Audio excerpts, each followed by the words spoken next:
الله وبركاته. الحمد لله رب العالمين والعاقبة للمتقين والصلاة والسلام على أشرف الأنبياء وسيد المرسلين نبينا محمد صلى الله عليه وسلم وعلى آله وأصحابه أجمعين. أما بعد، فقد قال الله تبارك وتعالى في كلامه القديم: أعوذ بالله من الشيطان الرجيم. بسم الله الرحمن الرحيم. لعن الذين كفروا من بني إسرائيل على لسان داود وعيسى بن مريم ذلك بما عصوا وكانوا يعتدون كانوا لا يتناهون عن منكر فعلوه لبئس ما كانوا يفعلون. وقال نبينا صلى الله عليه وسلم: إذا رأيت أمتي تهاب الظالم أن تقول له أنت ظالم فقد تؤدي منهم أو كما قال صلى الله عليه وسلم. அளவற்ற அருளாளனும் நிகரற்ற அன்புடையவனுமாகிய எல்லாம் வல்ல அல்லாஹ்வின் திருப்பெயர் போற்றி என்னுடைய உரையை தொடங்குகிறேன். எல்லாம் வல்ல இறைவன் அவனுடைய மகத்தான கருணையையும் அருளையும் நம் மீது என்றென்றும் நிறைவாக பொழிந்தருள் புரிவானாக. எல்லாம் வல்ல இறைவன் நம்மை அமைதியான இந்த பள்ளிவாசலிலே சிறப்பான ஒரு தருணத்தில் ஒன்று கூட்டியதைப் போல் நாளை மறுமையில் அல்லாஹ் அவனுடைய மேலான கருணையின் இல்லமான சொர்க்கத்திலே நம் அனைவர்களையும் ஒன்று சேர்த்தருள் புரிவானாக. கண்ணியத்திற்குரிய அல்லாஹ்வின் நல்லடியார்களே, இந்த வார ஜும்மாவினுடைய தலைப்பு ஏன் இந்த போராட்டம். உங்களுக்கெல்லாம் தெரியும், நாடு அல்லோல கல்லோலப்பட்டு கொண்டிருக்கிறது. எது நடக்கக்கூடாதுன்னு நாம் பயந்தமோ அது நடந்துருச்சு.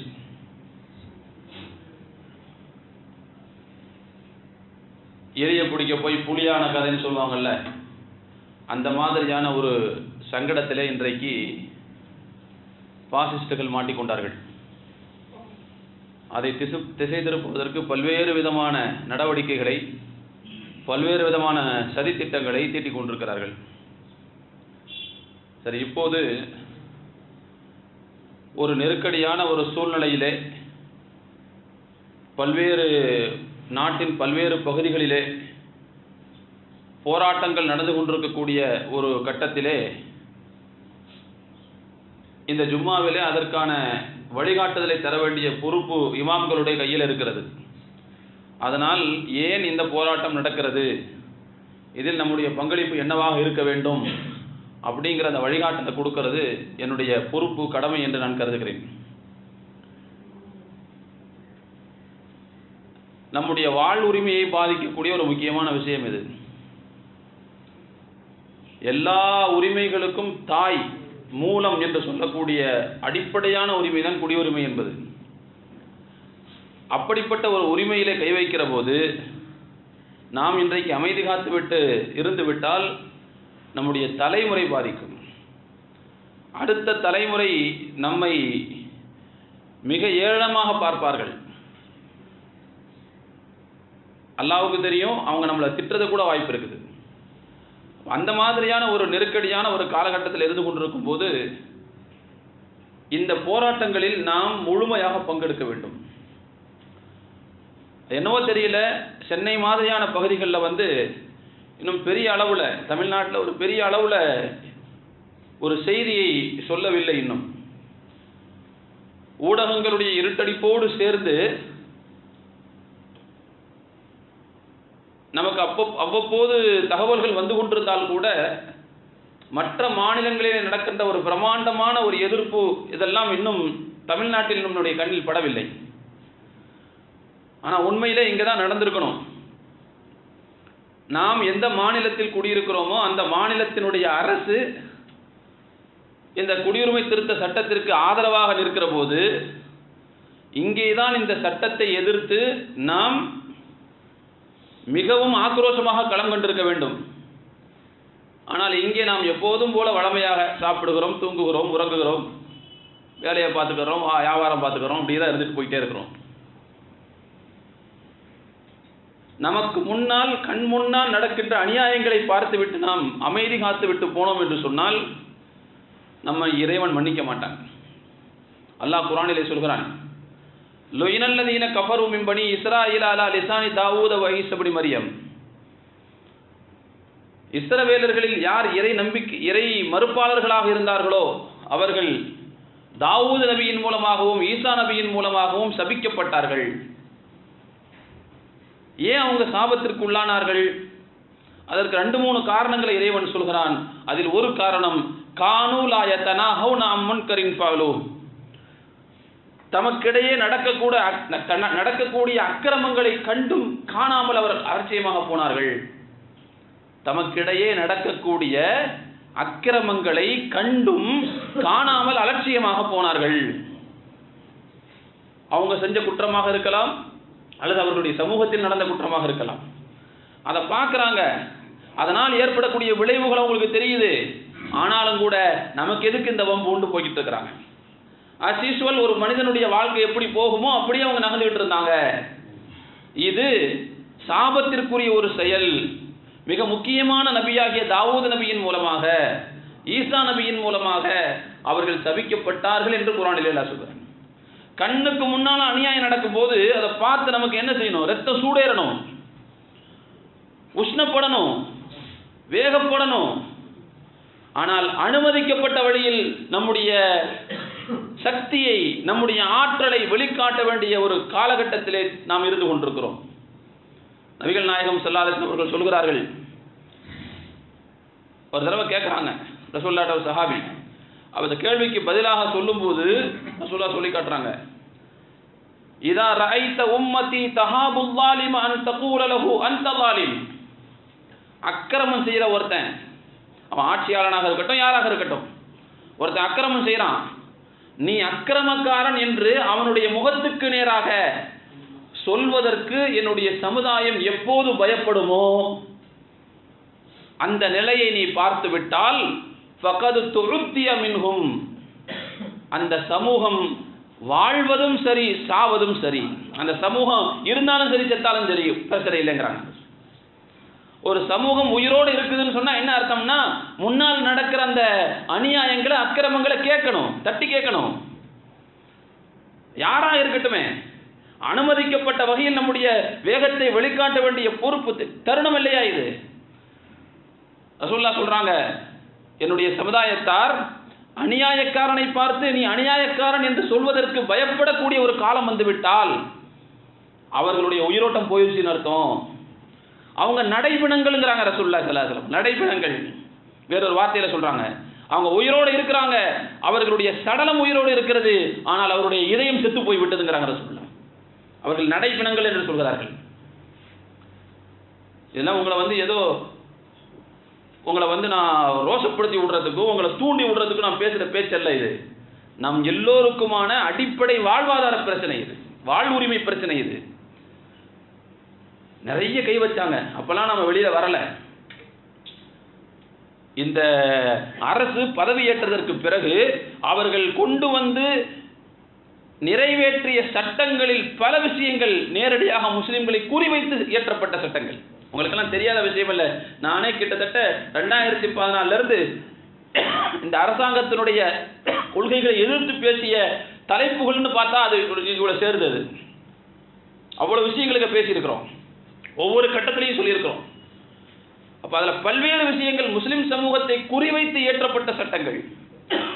முத்தலாக்கு சட்டம் நிறைவேற்றப்பட்டது. அந்த நேரத்தை நாம் நம்முடைய நியாயமான கோரிக்கைகளை வெளிப்படுத்தினோம். மாட்டுக்கறி அப்படிங்கிற பிரச்சனையால முஸ்லிம்களை அங்கங்கே கொன்றார்கள். நாம் நம்முடைய நியாயமான கோரிக்கைகளை வெளிப்படுத்தினோம். அதற்கு பிறகும் கூட ஒவ்வொரு விஷயமாக கொண்டு வந்தார்கள். உங்களுக்கெல்லாம் தெரியாத விஷயம் அல்ல, என்ஐஏ திருத்த சட்டம் கொண்டு வந்தாங்க, தேசிய பாதுகாப்பு சட்டம். ஏற்கனவே அது முந்தைய அரசாங்கத்தால் கொண்டு வந்திருக்கும் போதே அது கொடுமைக்கார சட்டம். ஆனா அந்த சட்டத்துக்கு இன்னும் கொஞ்சம் கொலைவாள்களை செருகுவதை போல, இன்னும் கொஞ்சம் அதிகமான கொடுமையை சேர்ப்பதை போல பல்வேறு அம்சங்களை அந்த சட்டத்தில் சேர்த்து கொண்டு வந்தாங்களே. யாருக்காக? அது இதே முஸ்லிம் சமூகத்தை குறிவைத்து கொண்டு வரப்பட்ட சட்டம் அது. அதே போல அரசியல் சட்டத்தினுடைய 370வது பிரிவு காஷ்மீருக்கான சிறப்பு அந்தஸ்தை ரத்து செய்கின்ற அந்த சட்டம் முழுக்க முழுக்க முஸ்லிம்கள் பெரும்பான்மையாக வசித்த காஷ்மீர் முஸ்லிம்களை குறியாக வைத்து, இந்திய முஸ்லிம்களை குறியாக வைத்து கொண்டு வரப்பட்ட சட்டம். அதற்கு பிறகு உங்களுக்கு எல்லாம் தெரியும், பாபர் மசூதியினுடைய அந்த தீர்ப்பு, அவர்கள் எதை தீர்ப்பாக வாசித்தார்களோ அவர்கள் வாசித்த ஒவ்வொரு விஷயமும் கடைசியில் அவர்கள் கொடுத்த தீர்ப்புக்கு நேர் முரணாக இருந்தது. இடிச்சது குற்றம், குற்றவாளிகளுக்கு தண்டனை கொடுக்கணும். ஆனா அதே மாதிரி பள்ளிவாசல் கோயிலை இடிச்சு கட்டப்பட்டது அல்ல, எல்லாம் சொல்றாங்க. கடைசியில இதை இந்துக்கள்கிட்ட கொடுக்கணுங்கிறாங்க. கொடுக்கப்பட்ட தீர்ப்புக்கும் வாசிக்கப்பட்ட அந்த விஷயங்களுக்கும் நேர்முரண். பச்சை வார்த்தையில சொல்றதா இருந்தா உச்ச நீதிமன்றம் அநீதியான தீர்ப்பை கொடுத்ததுன்னு தான் சொல்லணும். அதை அப்போதெல்லாம் நாம் வெளியிலே வந்து போராடவில்லை. இவன் பிரச்சனைக்காக போராடுறான்னு சொல்லிடுவாங்களோன்னு நாமளே பயந்து அமைதியாக உட்காந்துட்டோம் உள்ள.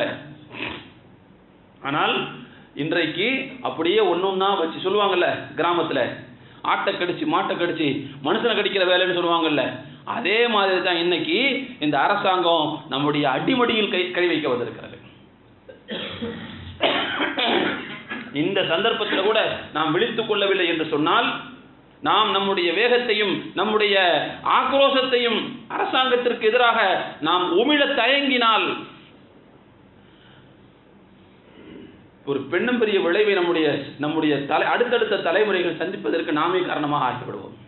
நபிகள் நாயகம் ஸல்லல்லாஹு அலைஹி வஸல்லம் சொன்னார்கள், அஃதலுல் ஜிஹாத், மிகச்சிறந்த அறப்போராட்டம் எது? ரசூலுல்லாஹ் சொன்னாங்க, மிகச்சிறந்த அறப்போராட்டம் என்பது கலிமத்து ஹக்கின் இந்த சுல்தானின் ஜாயிர், அக்கிரமக்கார அரசனுக்கு முன்னால் நின்று கொண்டு நீ எடுத்து சொல்கிற சத்தியம் இருக்குது பாருங்க, அதுதான் உண்மையிலே மிகப்பெரிய ஜிஹாத் நபி ஸல்லல்லாஹு அலைஹி வஸல்லம் சொன்னார்கள். அநீதியாளரை எதிர்த்து நீ செய்வது அநீதி என சொல்லும் துணிச்சலை ஒரு சமூகம் இழந்து விட்டால் அந்த சமூகம் செத்துப்போன சமூகம்னு சொன்ன அதே ரசூலுல்லாஹ் சொல்றாங்க, அந்த அரசருக்கு முன்னால நீ சத்தியத்தை ஓங்கி சொல்வதற்கு தயங்காதே. அப்படி சொன்னேன்னு சொன்னா நீ செய்யற ஜிஹாது, நீ செய்யற அந்த அறப்போராட்டம் தான் மிகப்பெரிய அறப்போராட்டம் என்று ரசூலுல்லாஹ் சொல்கிறார்கள். ஒரு மனிதர் ரசூலுல்லாஹ்ட்ட வந்தார், அல்லாஹ்வின் தூதரே, ஒருத்தன் என்னுடைய கையில் இருந்த பொருளை புடுங்குறான், என்னுடைய செல்வத்தை அபகரிக்கிறான், நான் என்ன செய்ய வேண்டும்? நபி ஸல்லல்லாஹு அலைஹி வஸல்லம் சொன்னார்கள், நீ அவனிடத்துல உன்னுடைய செல்வத்தை விட்டு கொடுக்காதே. அவன்கிட்ட பிடுங்க வரான்ல, அபகரிக்க வரான்ல, அவன்கிட்ட நீ கொடுத்துறாத, அவனுக்கு விட்டு கொடுத்துறாத நீ. நபி ஸல்லல்லாஹு அலைஹி வஸல்லம் அவங்கள்ட்ட மறுபடியும் அந்த மனிதர் கேட்டார், அரைத்த இன் காத்தலனி, அவர் என்கிட்ட பிடுங்க வர்றாரு, நான் அவருக்கு கொடுக்காம சமாளிச்சுக்கிட்டு நிற்கிறேன், அந்த ஆள் என்கிட்ட சண்டைக்கு வர்றான், இப்போ நான் என்ன செய்யணும்? நபி ஸல்லல்லாஹு அலைஹி வஸல்லம் சொன்னாங்க, காத்தில் ஹூ, அவன்கிட்ட நீ சண்டைக்கு போன்னு சொன்னாங்க ரசூலுல்லாஹ். இழுச்சவன் மாதிரி கொடுத்துட்டு வந்துடாதேன்னு சொல்லல, என்ன செய்யணும்? சண்டை போடணுங்கிறாங்க ரசூலுல்லாஹ். அப்போது சஹாபி மறுபடியும் கேட்கிறார், அல்லாஹ்வின் தூதரே, அராய்த இன் கத்தலனி, சரி சண்டை போட சொல்றீங்க, சண்டை போடும்போது அவன் என்ன கொண்டான்னு வச்சுக்கங்க, என்னுடைய நிலைமை? ரசூலுல்லாஹ் சொன்னாங்க, ஃபஅன்த ஷஹீத், நீ அல்லாஹ்ட்ட ஒரு மிகப்பெரிய உயிர் தியாகி, நீ வீர மரணம் அடைந்தவர் நீ. மறுபடியும் அந்த சஹாபி கேட்டார், அராய்த இன் கத்தல்துஹு, நான் அந்த ஆளை கொன்னுட்டேன்னு வச்சுக்கங்க, இப்போ என்னுடைய நிலைமை? ரசூலுல்லாஹ் சொன்னாங்க, ஹுவ ஃபின்னார், அவன் நரகத்தில் இருப்பான்னு சொன்னாங்க. இந்த இடத்துல இந்த கேள்விகளை ஃபுல்லாக நீங்கள் ஒன்று சேர்த்து பாருங்க. உன்னுடைய பொருளை ஒருவர் அபகரிக்க வருகிறார், நீ இழிச்சவன் மாதிரி கொடுத்துட்டு இருக்காத, அதை நீ தக்க வச்சுக்க, அதற்காக நீ சண்டை போட வேண்டியது வந்தாலும் பரவாயில்லை, அதற்காக நீ உயிரை கொடுக்க வேண்டிய சூழ்நிலை வந்தாலும் பரவாயில்லை, அல்லது ரத்தம் சிந்த வேண்டிய சூழ்நிலை வந்தாலும் பரவாயில்லை, உரிமையை விட்டு கொடுக்க கூடாதுன்னு சொல்றாங்க.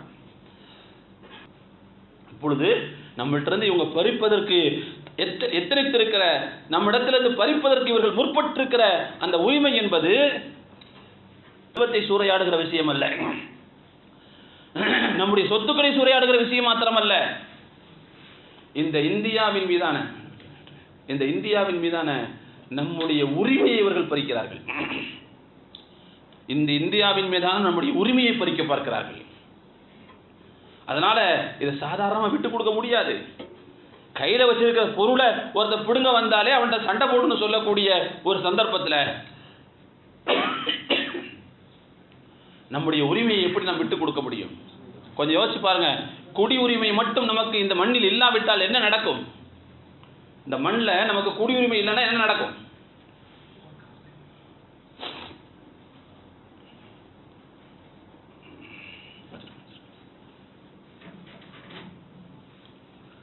இந்த மண்ணில் நமக்கு குடியுரிமை இல்லாவிட்டால் என்ன நடக்கும்? அதனுடைய பின் விளைவு எவ்வளோ பாரதூரமானது தெரியுமா? நீங்கள்லாம் பார்த்துருப்பீங்க, வாட்ஸ்அப்பில் பல செய்திகளை பார்த்துருப்பீங்க. இந்த தமிழ்நாட்டுக்கும் கர்நாடகாவுக்கும் சண்டை வந்துச்சுன்னு வச்சுக்கோங்க, தண்ணி பிரச்சனை வந்துச்சுன்னு வச்சுக்கோங்க. இங்கிருந்து ஏதாவது ஒரு லாரி, ஏதாவது ஒரு சரக்கு வேணும் வண்டி கர்நாடகத்துக்குள்ளே போயிடுச்சுன்னு வச்சுக்கோங்க. பார்த்துருக்கீங்களா? அந்த தமிழ் டிரைவரை கீழே இறக்குவான், அடிப்பானுங்க போட்டு. அந்த லாரி என்ன செய்வான்? கண்ணாடியை உடைப்பான்,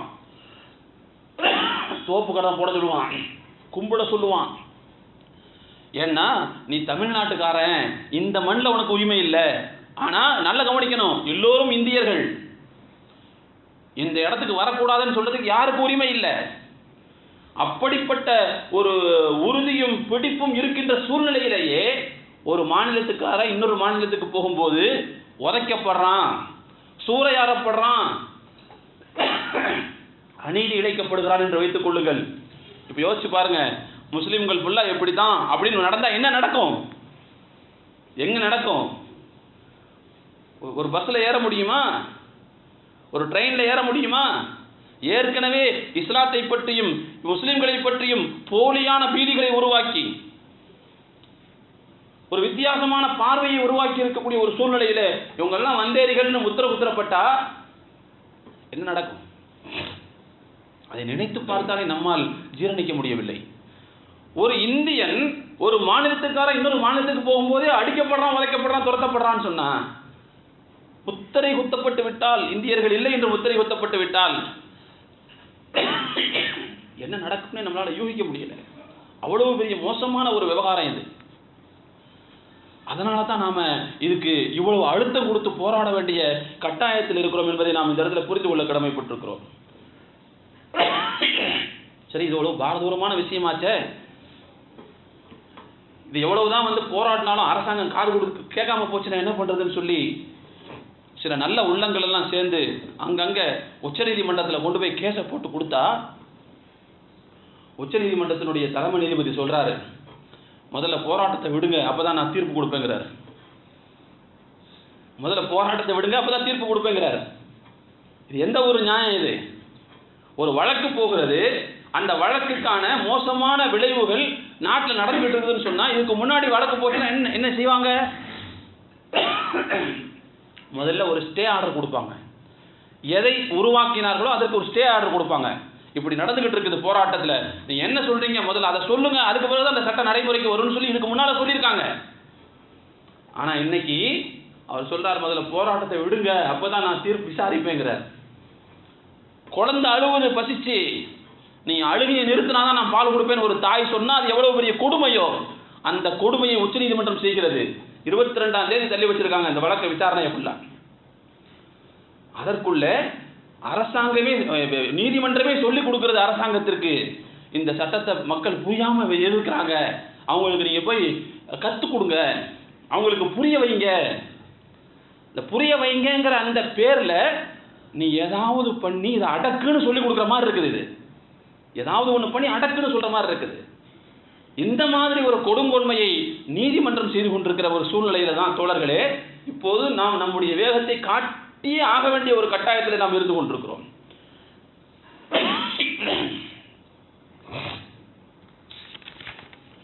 தோழர்களே, இப்ப நிறைய வாதங்கள் எப்படி போய்கிட்டு இருக்குதுன்னு சொன்னா, இவங்க ஏன் போராடுறாங்க? இந்திய முஸ்லிம்களுக்காக நாங்கள் சட்டம் கொண்டு வந்தோம், இந்திய முஸ்லீம்களை இது எந்த வகையிலையும் பாதிக்காது. இந்த வெளிநாட்டிலிருந்து வர்றாங்க பாருங்க, தேவையில்லாமல் ஊடுருவுறாங்க பாருங்க, அந்த அந்நியர்களுக்காக தான் நாங்கள் கொண்டு வந்திருக்கிறோம். இங்கே இருக்கிற இவங்க ஏன் இவ்வளோ வேகப்படுறாங்க, இவங்க நாங்கள் ஒன்றும் செய்ய மாட்டோம் இப்படிங்கிற ஒரு வாதம் இன்னைக்கு வைக்கப்படுது. இப்படியே உள்துறை அமைச்சர் பேசியதாக இன்னைக்கு எல்லா சமூக ஊடகங்களில் பரப்பப்படுகிறது. இங்கே உள்ளவங்களை ஒன்றும் செய்ய மாட்டோம்னு சொல்கிறாங்களா இல்லையா? ஆனால் இதே உள்துறை அமைச்சர் ஏற்கனவே சொல்லும்போது என்ன சொன்னார் தெரியுமா? யார்கிட்ட குடியுரிமை இல்லை அவங்கள நாங்கள் கொண்டு போய் வங்காள விரிகுடாவில் தள்ளுவோம்னு சொல்லியிருக்காரு. அந்த வார்த்தையும் இருக்கிறது. வங்காள விரிகுடாவில் கொண்டு போய் தள்ளுவோம். எப்படி நம்ப முடியும் இவர்களுடைய வார்த்தையை? இவருடைய வார்த்தையை எப்படி நம்ப முடியும்? இதே உள்துறை அமைச்சர் தான் வங்காள விரிகுடாவில் கொண்டு போய் தள்ளுன்னு சொல்லியிருக்கிறாரு. சரி, கடந்த கால வரலாறு, இவங்களுடைய கடந்த கால வரலாறு என்ன? 1992 கரசேவை செய்வதற்காக வேண்டி அனுமதி வாங்கினார்கள். உச்சநீதிமன்றம் சொல்லிச்சு, அங்க போய் கரசேவை செஞ்சுட்டு நகர்ந்து வந்துடணும், கட்டடத்து மேல கை வைக்க கூடாதுன்னு சொல்லிச்சு. நாங்க காப்பாற்றுவோம்னு சொல்லி வாக்குறுதி கொடுத்தாங்க. வாக்குறுதி கொடுத்துட்டு தான் போய் அந்த கட்டடத்தை இடித்து தள்ளினார்கள். இவர்கள் கொடுத்த வாக்கு அன்றைக்கு காற்றில் பறக்க விடப்பட்டது. உங்களுக்கெல்லாம் தெரியும். அது மாத்திரமல்ல, நோட்டு, ரூபா நோட்டு செல்லாதுன்னு சொன்னார்ல, மக்கள்லாம் துடிச்சாங்க. அப்போ அவர் சொன்னார், 50 நாள் பொறுத்துக்குங்க, 50 நாள் பொறுத்துக்குங்க. அதுக்கிடையில இருக்கிற எல்லா கள்ளப்பணங்களையும் ஒழிச்சு பாலாறு தேனாரை ஓட விட்டுருவேன், அதுக்குள்ள நிலைமை சரியாக ஆட்டி என்ன நடு ரோட்டை வச்சு கொளுத்தி விடுங்கன்னு சொன்னவர் இதே பிரதமர். என்கிட்ட பெட்ரோல் இருக்கு, கொளுத்தி விட முடியுமா? இப்பனா இவர்கள் கொடுத்த வாக்கு எப்படிப்பட்ட மோசமானதுங்கிறத தயவு செய்து புரிஞ்சுக்குங்க. இப்ப சொல்றாரு இது இந்திய முஸ்லிம்களை பாதிக்காதுன்னு சொல்லி. எப்படி சொல்ல முடியும்? இந்திய முஸ்லிம்களை பாதிக்காதுன்னு எப்படி சொல்ல முடியும்? தோழர்களே, இவர்கள் இப்படி பேசிக் கொண்டிருக்கிற இதே நேரத்தில் தான் இதே சங்கிகள்ல இதே பாசிச கருத்துடைய சில கொடுக்குகள் வேறு சில ஆட்கள் எல்லாம் என்ன பேசிக்கிட்டு இருக்காங்க தெரியுமா? இதே வங்காளதேசத்திலிருந்து தமிழ்நாட்டிலேயே ஊடுருவி இருக்கிறான்னு சொல்லி பேசிட்டு உட்காந்துருக்கிறாங்க. இங்கேயும் ஊடுருவிட்டு உட்காந்துருக்கிறாங்க. அப்ப ஏன் இங்க என்ஆர்சி கொண்டு வரக்கூடாது அப்படின்னு கேட்கிறான். இங்கேயும் வந்திருக்கிறான். அவன் பண்ருட்டிக்கு பக்கத்தில் இருக்கிறான்னு ஒருத்தன் சொல்றான், விழுப்புரத்துக்கு பக்கத்தில் ஒரு இருக்கான்னு ஒருத்தன் சொல்றான். என்னன்னா இங்கேயும் அந்த சட்டத்தை கொண்டு வருவதற்கு நியாயம் கற்பிக்கிறார்கள். இப்பொழுதுதான் உள்துறை அமைச்சர் சொல்லக்கூடிய இந்த வாக்குறுதியின் மீது நமக்கு சந்தேகம் வருகிறது. அவங்க இப்படி வாக்குறுதி கொடுத்துறாங்க, ஆனா அவருடைய கொடுக்குகளிடம் சொல்லி இப்படி பேசணும்னு சொல்லி தூண்டி விடுறான். சரி, நடக்குது. நான் ஏற்கனவே போன வாரம் சொன்னேன், சிஏபி போன வாரம் வரைக்கும் சிஏபியா இருந்துச்சு. கையெழுத்து போட்டார் குடியரசுத் தலைவர், அதனால சிஏஏவா மாறிடுச்சு. குடியுரிமை திருத்த சட்டமாக மாறி போய்விட்டது. மசோதாங்கிற நிலைமையிலிருந்து சட்டமா மாறி போயிடுச்சு. இப்ப சட்டம் இருக்குது. கொஞ்சம் யோசிச்சு பாருங்க, அந்த திருத்த சட்டம் கொண்டு வந்தாங்கல்ல, இந்த திருத்த சட்டம் ஏன் கொண்டு வந்தாங்க அப்படின்னு போன வாரம் உங்களுக்கு காரணம் சொன்னேன். ஞாபகம் இருக்குன்னு நினைக்கிறேன் உங்களுக்கு. ஏன் கொண்டு வந்தாங்க? அஸ்ஸாம் மாநிலத்தில் தேசிய குடிமக்கள் ஆவணம் அப்படின்னு சொல்லி ஒன்று காப்பாற்றுறாங்க. 1950 இருந்துக்கிட்டு வைங்க. அதில் பல்வேறு விதமான குறைபாடுகள் எல்லாம் இருக்கிறது. அந்த குறைபாடுகளை எப்படி களையிறதுன்னு தெரியாம தான் இதுக்கு முன்னாடி இருந்த காங்கிரஸ் அரசு மண்டையை பிச்சுக்கிட்டு அதை அப்படியே சும்மா போட்டு வச்சிருந்துச்சு. இந்த அரசாங்கம் எதையுமே குண்டாந்தடியா செய்யறதா இந்த அரசாங்கத்தினுடைய வேலை, தடித்தனமா செய்யறதா இந்த அரசாங்கத்தினுடைய வேலை. இது என்ன விளைவுகளை உருவாக்கும் அப்படிங்கிறதுலாம் இவங்களுக்கு கொஞ்சம் கூட சுத்தமா கிடையாது. அவங்களுடைய கனவுகளை, அவர்களுடைய திட்டங்களை நிறைவேற்றுவது மட்டும்தான் இவர்களுக்கு முன்னால் இருக்கும். இவங்களுடைய பார்வைகளுக்குள்ள பன்றி பார்வை, பன்றி இருக்கு பாருங்க, பன்றி பார்வை. பன்றி தூரமா பார்க்காது, கிட்ட மட்டும் தான் பார்க்கும். இவருடைய பார்வை அனைத்தும் அப்படிப்பட்ட கேவலமான பார்வை. அதனால அவங்களுக்கு முன்னால் இருக்கிற கனவு மட்டும் தான் நிறைவேற்றுவான். அது என்ன விளைவை ஏற்படுத்தும், எவ்வளவு பெரிய பாதிப்பு உண்டாக்குங்கிற அந்த தூர நோக்கு சிந்தனைலாம் இவங்களுக்கு அறவே கிடையாது. இல்லாட்டி ரூபா நோட்டை போய் ஒரே நைட்டில் யாராவது அப்படி செய்வானா? இதுக்கு முன்னாடி இந்தியாவில் இந்த மாதிரி ரூபா நோட்டை செல்லாதுன்னு அறிவிச்சதே இல்லையா? 2-3 தடவை செஞ்சிருக்கிறாங்க. அப்போ எவ்வளோ பெரிய பாதிப்பு ஏற்பட்டுச்சுன்னு சொல்லி கடந்த காலத்தில் ஏற்பட்ட வீழ்ச்சி வச்சு பாடம் படிக்கிறவன் தானே அறிவாளி. அந்த சாதாரண அறிவு கூட இல்லாமல் தானே அந்த வேலையை செஞ்சாங்க. எவ்வளோ பெரிய பாதிப்பு உருவாக்குச்சு அது. எதையுமே குண்டாந்தடியாக செய்கிறது. அப்படி செய்து பழக்கப்பட்ட அரசாங்கம் இந்த என்ஆர்சி என்ன செய்யணும், உயிர் கொடுக்கணும் அப்படின்னு சொல்லி 2014 இவங்க வந்ததுக்கு பிறகு அதை உருவாக்குறாங்க. அதை சரி பண்ணி செய்கிறாங்கன்னு வைங்க. கடைசியில் என்ன வருதுன்னா 2018 ஜூலை மாதம் ஒரு வரைவு பட்டியல் வெளியாகிறது. போன வாரம் சொன்னதுதான், திரும்ப மறுபடியும் சொல்கிறேன். வரைவு பட்டியல் வெளியாகிறது. அதில் அஸ்ஸாமில் உள்ள 40 லட்சம் பேருக்கு அந்த பட்டியலில் இடமில்லை. 40 லட்சம் பேர் குடிமக்கள் இல்லை, அஸ்ஸாம் குடிமக்கள் கிடையாது, அது வெளிநாட்டிலேருந்து வந்தவங்க அப்படின்னு சொல்லி அறிவிச்சிட்டாங்க. ஆனால் இருந்தாலும் என்ன சொன்னாங்கன்னா, இன்னொரு 120 நாள் உங்களுக்கு டைம் தர்றோம், நீங்கள் அதுக்குள்ளே உங்களுடைய ஆவணங்களை வச்சு நீங்கள் தீர்ப்பாயத்தில் போய் சொல்லிட்டீங்கன்னா நாங்கள் சேர்த்துக்கிறோம்னு சொன்னாங்க. அதற்கு பிறகு கொஞ்சம் கொஞ்சமாக போச்சு கொண்டுச்சு. இந்த 2019 ஆகஸ்ட் 31 அடுத்த 2வது பட்டியல் வெளியாச்சு, இறுதி பட்டியல் வெளியாச்சு. இந்த இறுதி பட்டியலில் அந்த 40 லட்சத்திலிருந்து 19 லட்சமாக மாறுச்சு. பாக்கி 22 லட்சம் பேர் என்ன செஞ்சுட்டாங்கன்னா நிரூபிச்சுட்டாங்க, அவங்களுக்கு குடியுரிமை கொடுத்துட்டாங்க. இப்போ 19 லட்சம் பேர். இந்த 19 லட்சம் பேரில் யாரெல்லாம் இல்லைன்னு போன வாரம் சொன்னேன். இப்போ அதெல்லாம் சொல்லிக்கிறது டைம் ஆயிரும். 19 லட்சம் பேர், இதில் 12 லட்சம் பேர்கள் இந்துக்கள், 12 லட்சம் பேர் இந்து. இப்போ இவங்களை ஃபுல்லாக வெளியேற சொல்லணும். இப்போதான் இந்த அரசாங்கம் தன்னுடைய அந்த இந்துத்துவ கொள்கையை இங்கே திணிக்க பார்க்கிறது. எப்படி இவங்களை வெளியேற்றுறது? அதனால் என்ன செய்வோம்னு சொன்னால், ஏற்கனவே சிட்டிசன் ஆக்ட்னு ஒன்று இருக்குதுங்க. ஒருத்தருக்கு குடியுரிமை கொடுக்கறதா இருந்தால் எப்படி இருக்கணும் அப்படிங்கிறதுக்கு இங்கே ஒரு சட்டம் ஏற்கனவே இருக்குது. அந்த சட்டத்தில் கொஞ்சம் திருத்தம் கொண்டு வந்துடுவோம். திருத்தம் கொண்டு வந்து என்ன செய்யணும்னு சொன்னால், இந்துக்களாக இருந்தால் ஒரு 6 வருஷம் இருந்தால் போதும், நாம் அப்படி மாற்றிடுவோம்னு சொல்கிறாங்க. ஆனால் வெறும் இந்துன்னு மட்டும் கொண்டு வந்தால் என்ன ஆகணும், பிரச்சனை பெருசாகும்னு சொல்லிட்டு கூட கொஞ்சம் அக்கடா துக்கடாலாம் தூக்கி போட்டுக்கிட்டான். சீக்கு, ஜெயினோ, அவன் இவன் சொல்லி கொஞ்சம் பேர் தூக்கி போட்டுக்கிட்டான். அவங்கெல்லாம் யாரும் நமக்கு எதிரிகள் கிடையாது. இவங்களுடைய அந்த கேவலமான எண்ணத்தை சொல்கிறேன் நான். கொஞ்சம் பேர் தூக்கி போட்டுக்கிட்டான். இவர் கிறிஸ்தவர்கள், இன்னைக்கு கிறிஸ்தவனை இங்கே இருக்கிற எந்த இந்துத்துவம் ஏற்றுக்க மாட்டான்.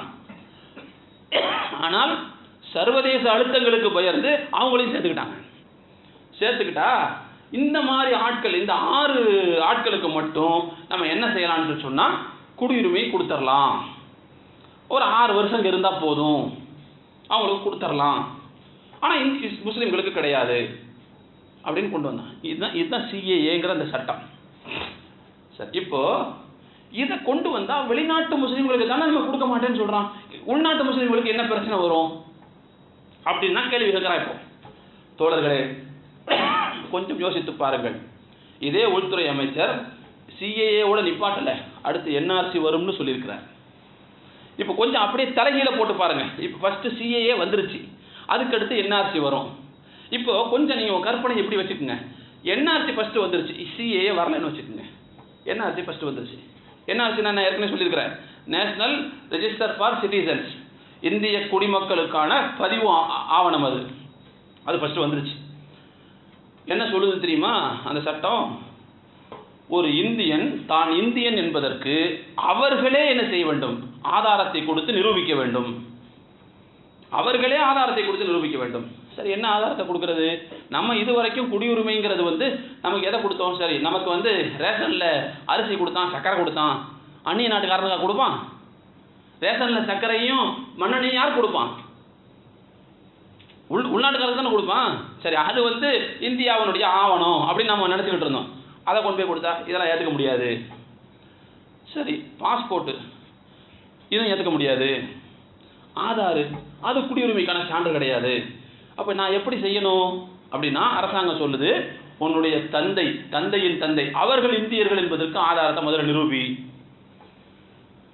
நம்ம கையில் வச்சிருக்கிற பாஸ்போர்ட் என்ன கிடையாதான், குடியுரிமைக்கான சான்று கிடையாதுங்கிறாங்க.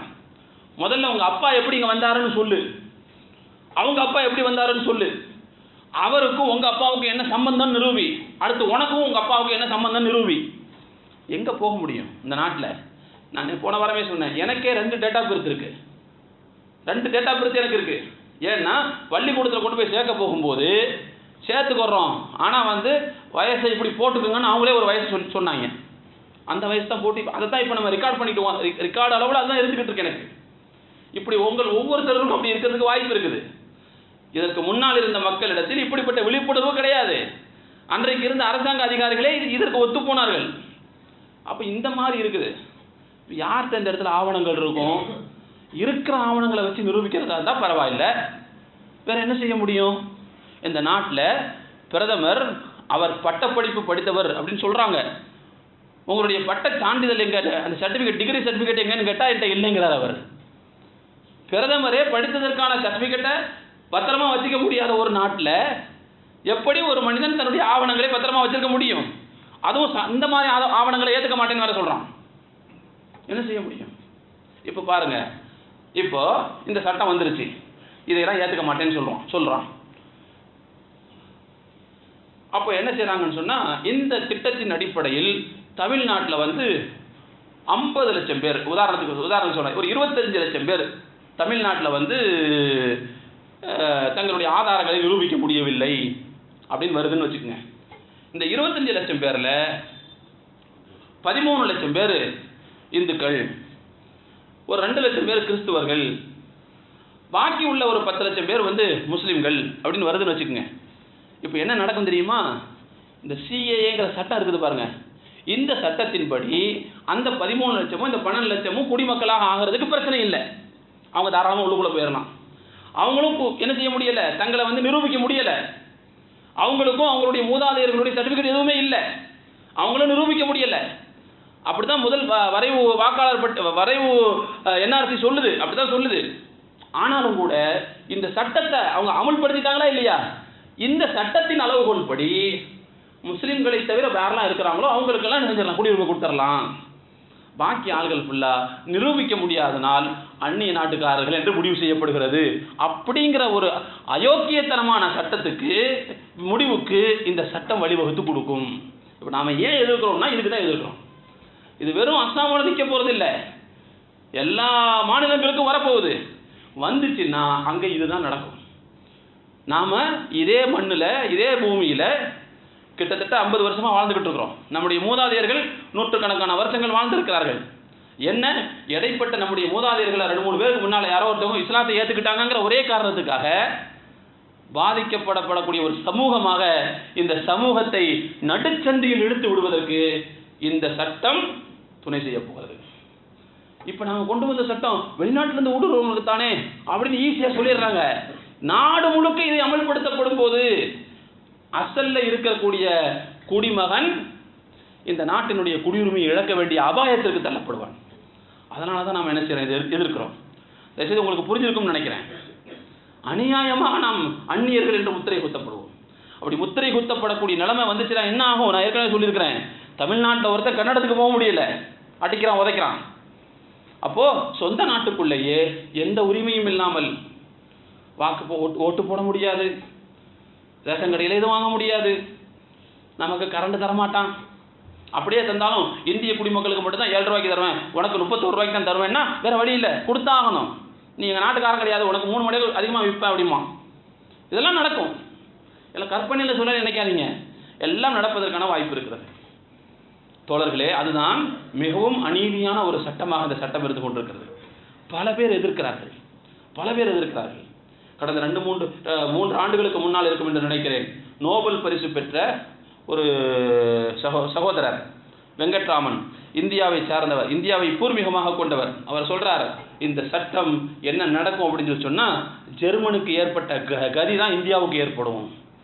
ஜெர்மனில் என்ன வந்துச்சோ அதுதான் இன்னைக்கு ஏற்படும். ஜெர்மன் என்பது மற்ற ஐரோப்பிய நாடுகளிலிருந்து 50 ஆண்டுகள் பின்தங்கி இருக்கிறது. அதே நிலைமை தான் இந்தியாவுக்கும் வரும். ஏன்னா இங்கேயும் அந்த பாகுபாடு, மத பாகுபாடு, இனப்பாகுபாடு அங்கே இருந்தது, இங்கே மத பாகுபாடு பார்க்கப்பட்டா அதே மாதிரியான பின்னடைவு இங்கேயும் ஏற்படும் அப்படின்னு சொல்றார். ஆக தோழர்களே, நாம் விழித்துக் கொள்ள வேண்டிய நேரம் இது.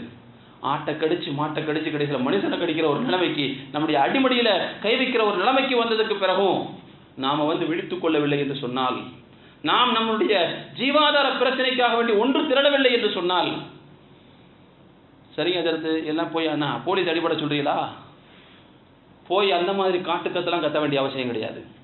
அரசாங்கத்தை எதிர்த்து சத்தம் போட வேண்டிய அவசியம் இல்லை. நம்முடைய உரிமைகளை அழுத்தமாக வச்சா போதுமானது.